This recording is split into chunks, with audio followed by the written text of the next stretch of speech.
when I first moved to Miami Beach, I rented an apartment at the tallest building south of 5th, which was called South Point Tower. And in those days, Miami Beach was a real difficult place. You couldn't walk around, it was dangerous, it was crime-ridden. And my first office was above the News Cafe. And that building was owned by the late, great pioneer, Tony Goldman. And I'll never forget, I really wanted an office above the News Cafe. I wanted just to take a little studio apartment, and I think one of the big reasons is that the office above me was a modeling agency.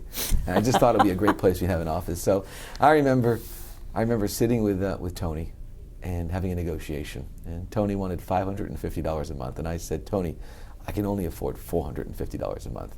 And we must have negotiated for a month over that rent, that $50 difference, until finally, I think over probably a coffee at the News Cafe, he said, Philip, I'll tell you what, make it $500 and I'll throw in a parking space. And I said, the deal's done. And that was it. And that was the beginning of all my companies.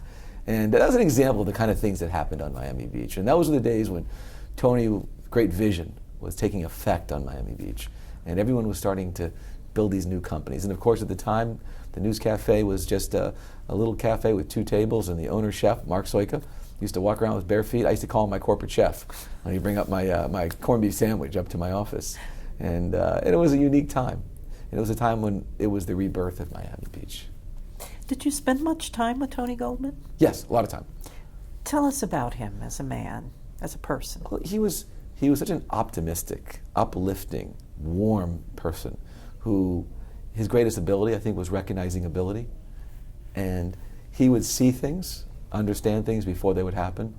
I guess I think it was what President Kennedy said, how some men dream, and think, why not? And he dreams, why he can and do it. And Tony was one of these people that could see things. He could persuade people in a positive way. He was a leader. People loved being with him. He was infectious with his personality. He was contagious in a positive way. And I believe that I would give him probably the greatest Medal of Honor for what he did for Miami Beach. He was a modern day Carl Fisher, in my opinion. And I think him coming down and seeing what he did and then making other people see through his eyes what he sees, it clearly was one of a kind. He is a legendary pioneer. And I was so happy to have had the opportunity to know him and call him my friend.